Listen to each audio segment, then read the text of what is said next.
नमस्कार, मैं जर्नलिस्ट रोहित शर्मा।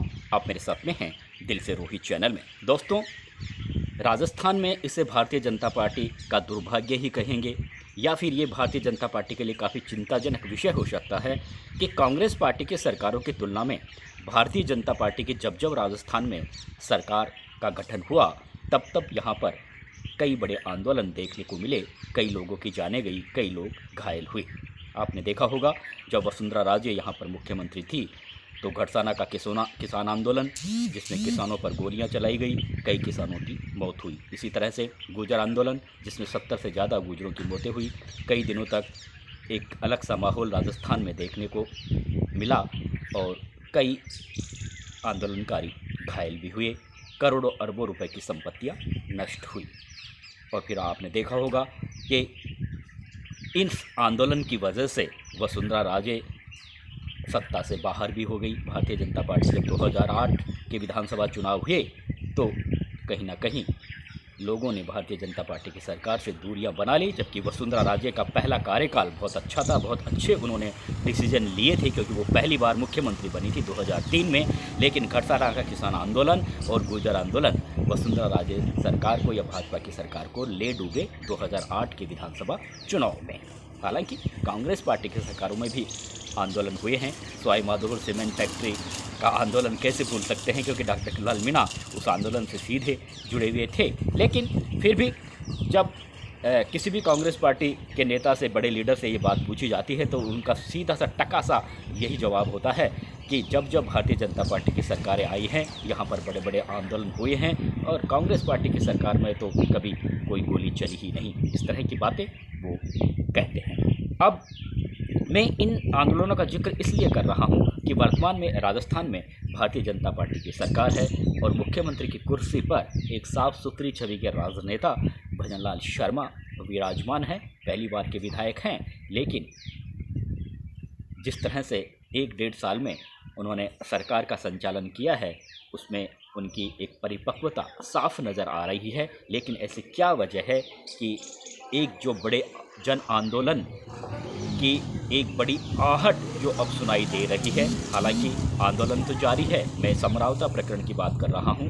समरावता को लेकर न्यायिक जांच की मांग को लेकर जिस तरह से राजस्थान भर में कई जगहों पर लगातार पिछले 2-2.5 महीनों से सभाओं का आयोजन चल रहा है, बड़ी संख्या में लोग उन सभाओं में आ रहे हैं और 25 फरवरी को जिस तरह से प्रहलाद गुंजल जैसे नेताओं ने राजस्थान विधानसभा का घेराव करने की मांग की है समरावता के मामले में न्यायिक जांच की मांग को लेकर, तो ये जो आंदोलन की जिस तरह की तैयारियां हैं और जिस तरह की एक संकल्प ले रहे हैं, जो सभाएं आयोजित की जा रही है इस मामले को लेकर, उसमें ऐसा दिख रहा है कि ये आंदोलन भी ठीक उसी दिशा में आगे बढ़ रहा है जिस दिशा में अब से पहले भारतीय जनता पार्टी की सरकारों में जो हमें बड़े बड़े आंदोलन देखने को मिले। 25 फरवरी अभी दूर है, लेकिन अगर सरकार और आंदोलनकारी चाहें तो टकराव के हालात रुक सकते हैं। और ये जो जिस तरह की तैयारियां चल रही हैं, जिस तरह से दिन रात मेहनत कर रहे हैं आंदोलनकारी, चाहे वो प्रहलाद गुंजल हो, चाहे नरेश मीणा के दोनों लड़के हों, और जो एक संघर्ष समिति का गठन किया हुआ है, अलग अलग इलाकों में जा रहे हैं, 25 फरवरी की घेराव के कार्यक्रम को लेकर लोगों को न्योत रहे हैं कि आप आइए, और लोग आने के लिए हामी भर रहे हैं। तो ये बिल्कुल तय है कि जयपुर में उस दिन बड़ी संख्या में लोग आ सकते हैं अगर सरकार और आंदोलनकारियों के बीच में कोई सकारात्मक बातचीत नहीं हुई तो। अब यहाँ पर क्योंकि ये आंदोलन जयपुर में होगा और आप सबको पता है कि 40 लाख की आबादी वाले इस शहर में जब हज़ारों की संख्या में लोग पहुँचेंगे तो यहाँ पर कई तरह की समस्याएं आती हैं, और कई तरह की समस्याओं के साथ साथ अगर पुलिस उन्हें रोकने का प्रयास करेगी, क्योंकि पुलिस तो अपना काम करेगी, पुलिस का काम यही है कि शांति व्यवस्था बनाए रखना। और जब हज़ारों की संख्या में लोग आते हैं तो उनमें ऐसा नहीं है कि हर व्यक्ति का, यानी कह सकते हैं कि हर आंदोलनकारी का अपना एक अलग नेचर रहता है, अलग स्वभाव रहता है।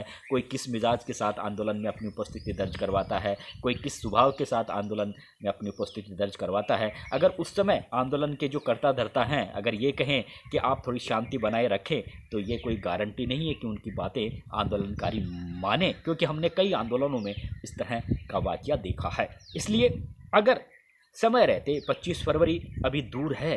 अगर 2 कदम प्रहलाद गुंजल जैसे नेता आगे बढ़ाएं, कैसे जैसे यह टकराव रुके, और 2 कदम सरकार आगे बढ़ाए, क्योंकि एक न्यायिक जांच की मांग है। सिर्फ 2 लाइनें सरकार को लिखनी है, उसमें दिक्कत क्या आ रही है, उसमें सत्यता का पता चल जाएगा। सरकार को डंके की चोट ये कह सकती है न्यायिक जांच की अगर रिपोर्ट सामने आती है कि कौन दोषी है कौन निर्दोष है, इसमें सरकार क्या करे। अगर ग्रामीण दोषी हैं तो ग्रामीण जेल जाएंगे, अगर ब्यूरोक्रेसी से जुड़े अधिकारी हैं तो वो जेल जाएंगे। इसमें सरकार को इतना सोचने की कहीं कोई समस्या आनी ही नहीं चाहिए, पर पता नहीं क्यों सरकार के कर्ता धर्ता अभी तक इस मांग को लेकर बिल्कुल चुप्पी साधे हुए हैं।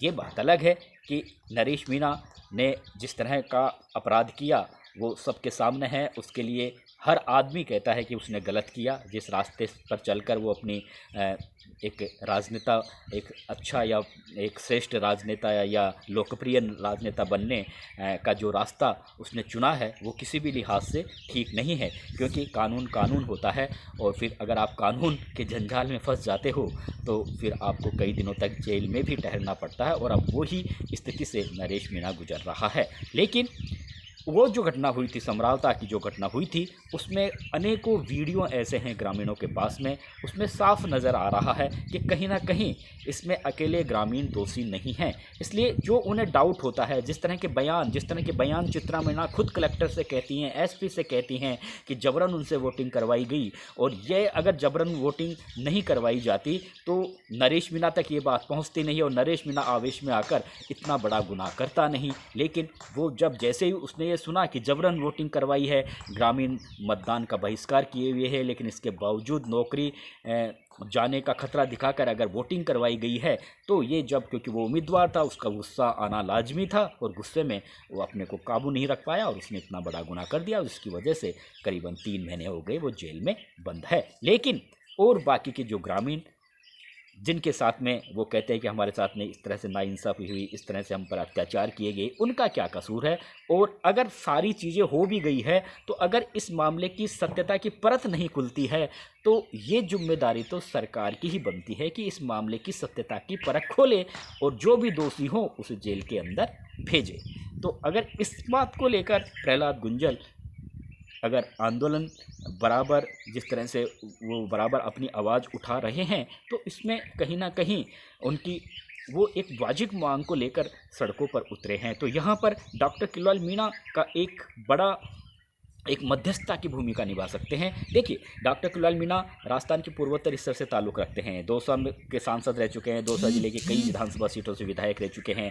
भजनलाल शर्मा खुद भरतपुर के रहने वाले हैं, पूर्वोत्तर हिस्से के हैं, सरपंच पद से अब वो मुख्यमंत्री पद तक पहुंचे हैं। ग्रामीणों की समस्याओं को अच्छी तरह से समझते हैं, किसानों की समस्याओं को समझते हैं, युवाओं की समस्याओं को समझते हैं, ग्रामीणों की जन भावनाओं को अच्छी तरह से समझते हैं। साफ सुथरी छवि के राजनेता हैं। डॉक्टर किलवाल मीणा भी वैसे ही राजनेता हैं। अगर पहले दोनों नेता क्योंकि डॉक्टर किलवाल मीणा का मैं जिक्र यहाँ पर ये कर रहा हूँ क्योंकि ये जो आंदोलन है वैसे तो सर्व समाज का है, लेकिन मीणा कम्युनिटी के लोग इस आंदोलन को लेकर बिल्कुल एक जाजम पर आ गए हैं। इसलिए मीणा समाज के कद्दावर नेता हैं डॉक्टर किलवाल मीणा, तो अगर वो आगे बढ़कर पहले सरकार को मनाए, पहले सरकार को इस बात के लिए राज़ी करे, क्योंकि आंदोलनकारी अब मानने वाले नहीं हैं। वो उनकी मांग है न्यायिक जाँच हो। इसलिए अब डॉक्टर किलवाल मीणा का पहला फ़र्ज बनता है कि वो यहाँ पर एक ऐसे मजबूत मध्यस्थता की भूमिका निभाए। लोग उनकी बातें मानेंगे भी, भजनलाल शर्मा उनकी बातें मानेंगे, क्योंकि भजनलाल शर्मा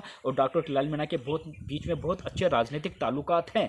तो अगर बाबा यानी किरोड़ी मीणा अगर पूरे मन से, साफ दिल से अगर पहले मुख्यमंत्री से बात करे, गृह राज्य मंत्री से मिलकर बात करे और उन्हें इस बात के लिए राज़ी करे कि दिक्कत क्या आ रही है, अगर वो इस तरह का एक बड़ा आंदोलन अगर आगे हमें देखने को मिल सकता है, तो उस आंदोलन में अगर कुछ विपरीत परिस्थितियां सामने आ जाएगी, कुछ अगर मान लो ये हिंसा का रूप ले लेगा, जिस तरह से पहले जो आंदोलन हुए हैं, तो उसमें बुराई का ठीकरा खुद मुख्यमंत्री भजनलाल पर भी पड़ने वाला है, राजस्थान की भाजपा सरकार पर पड़ने वाला है। और आप सबने देखा होगा कि वसुंधरा राजे के समय जो 2 बड़े आंदोलन हुए थे उसकी वजह से उन्हें सत्ता गंवानी पड़ी। तो पूरी एक विपरीत छवि भारतीय जनता पार्टी में बन सकती है अगर कोई बड़ा इस तरह की कोई 25 फरवरी को अगर कोई नज़ारा अगर हमें देखने को मिलेगा, अगर कोई बड़ा यहाँ पर कोई गदर मचेगा, तो उसमें निश्चित रूप से फिर भाजपा की छवि लोगों में कमज़ोर होगी और साथ साथ में मुख्यमंत्री की छवि पर भी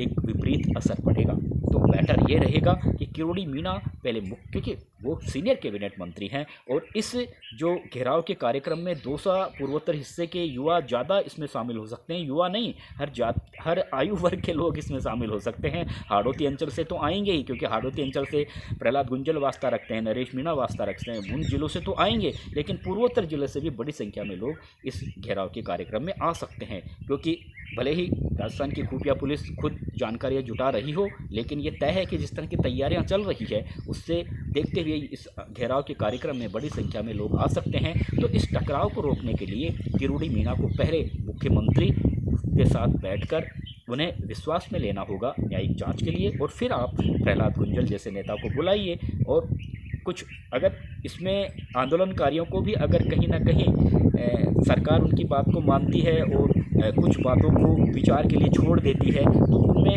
ये जिम्मेदारी बन जाती है आंदोलनकारियों की कि वो भी थोड़ा सा नरम रवैया रखवाए। क्योंकि देखिए, कोई भी आंदोलन होता है तो फिर उसमें पुलिस चुपचाप नहीं बैठती है, पुलिस तो फिर शांति व्यवस्था बनाए रखेगी। अगर भीड़ हिंसक होती है तो फिर पुलिस तो सारे रास्ते अख्तियार करेगी। और इस मामले में आपको पता है किस तरह की जब हिंसक गतिविधियाँ होती है तो किस तरह के हालात बनते हैं, जाने भी जाती है, लोग घायल भी होते हैं, मुकदमे भी दर्ज होते हैं, कई सालों तक मुकदमे चलते रहते हैं। जिनके खिलाफ मुकदमे दर्ज होते हैं वो उनको कितनी परेशानियां झेलनी पड़ती है, कई युवाओं का करियर तबाह हो जाता है। तो इन सारे हालातों से बचने के लिए डॉक्टर किरोड़ी मीणा को खुद आगे बढ़ना होगा, राज़ी करना होगा मुख्यमंत्री को, और सरकार को इस बात के लिए वो मनाए कि न्यायिक जांच के लिए दिक्कत क्या आ रही है। अगर कोई गलत है तो गलत है, कोई सही है तो सही है। और फिर अगर आप प्रहलाद गुंजल जैसे नेताओं के साथ बैठकर 25 फरवरी से पहले एक अच्छा माहौल बनाते हैं तो कहीं ना कहीं ये टकराव रुक सकता है और इस पूरे मामले जो एक चर्चित विषय बन गया है पूरे हिंदुस्तान भर में,